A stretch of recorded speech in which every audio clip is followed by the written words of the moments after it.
Okay, we will proceed for another topic, octane rating. A system used to rate the anti-detonation characteristic of a reciprocating engine fuel. Fuel with an octane rating of 80 performs in a laboratory test engine the same as the fuel made of a mixture of 80% isooctane and 20% heptanes. Since aviation gasoline is formulated to burn smoothly without detonating or knocking, fuels are graded according to their ability to resist detonation. No, sa atong previous topic, kinahanglan nga we have to fill up proper grade of fuel to avoid detonation. Kay kung imuhang tubilan siya og dili improper fuel mo nang mag-cause of detonation. The higher number, the more resistant the fuel is to detonation. Now, for example, grade 80 fuel has the same anti-knock properties as a mixture of 80% isooctane and 20% heptane. Then 100 octane fuel has the same anti-knock properties as pure isooctane gasoline. So engines having high compression ratios or high horsepower output require high octane fuel. Then some fuels performance number, for example 100 over 130. So the first number represent na siya og lean mixture, then the second number represent siya og rich mixture. So ang ilahang gibuhat, in order to avoid confusion, they have to minimize errors in handling different grades of aviation gasoline. So instead of 2, so the first one ang ilahang gibutang. So 100, unang 100 ra ang first number ang ilahang gibutang to avoid confusion. So labi na ang mag-handle ana nga klase-klaseng fuel ang ilahang gidala. Sa aviation gasoline, auto last meeting ang ABGAS 80 and 100 and naay 100 LL. LL indicates low lead. Then some companies of petroleum, in order to prevent detonation, ilahang gimiksan og tetraethyllead ang aviation fuels. Pero ang diferensya ana niya na ay corrosive compounds in the combustion chamber. So in order to eliminate sa corrosive compounds, they have to add ethylene bromide in order to eliminate the to discharge from the cylinder ang imuhang ang corrosion nga iyahang ma-produce. Okay? So purity of aviation fuels, kinahanglan nga free from impurities, meaning there is no contaminants. Unsa man ang mga contaminants? Mga hugaw, for example dirt, water, sa pay uban niya mga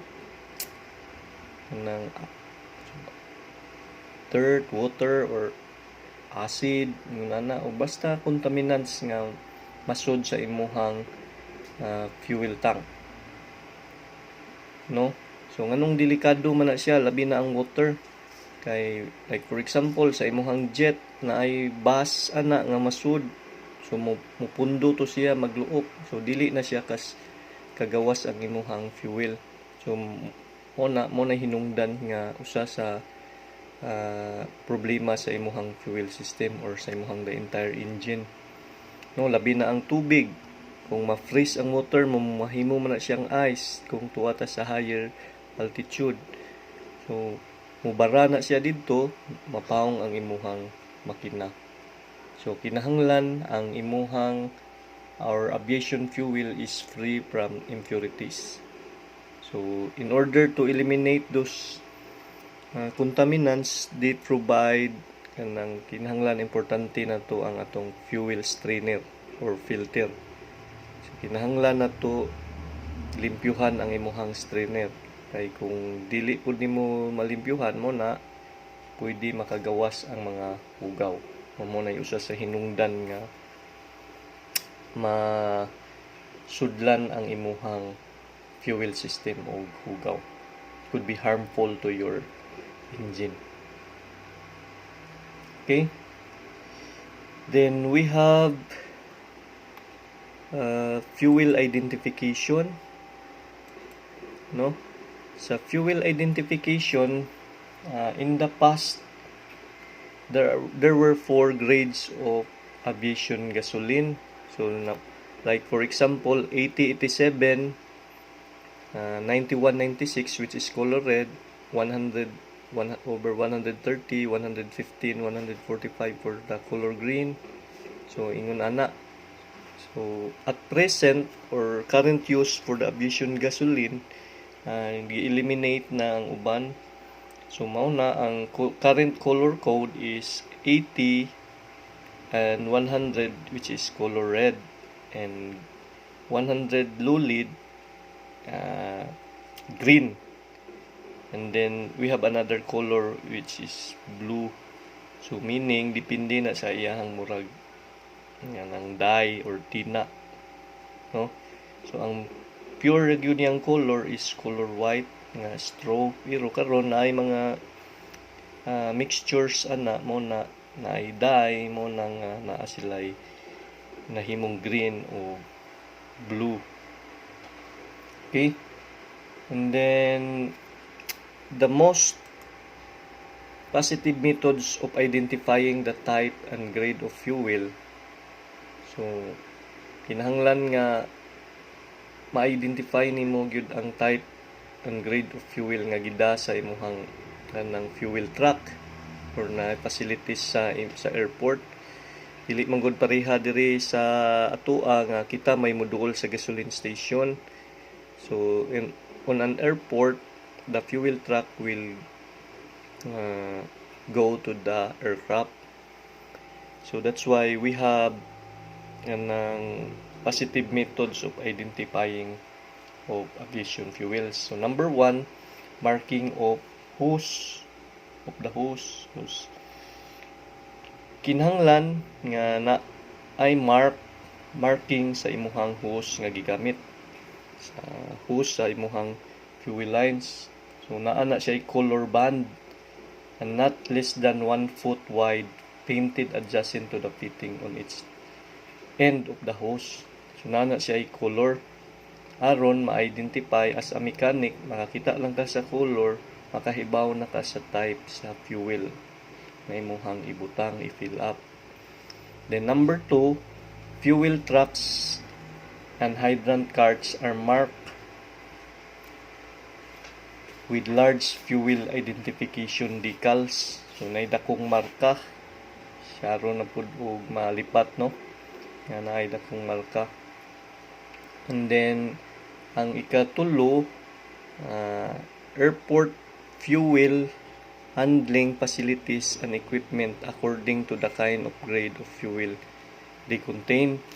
So for example, ang aviation gasoline identified by name using white letters on a red background, no? Butang ta avgas, puti siya nga color, unya ang iyahang background is red. Then for the turbine fuels, the same also, white letters ang iyahang marka, pero ang iyahang background is black. Okay? Thank you.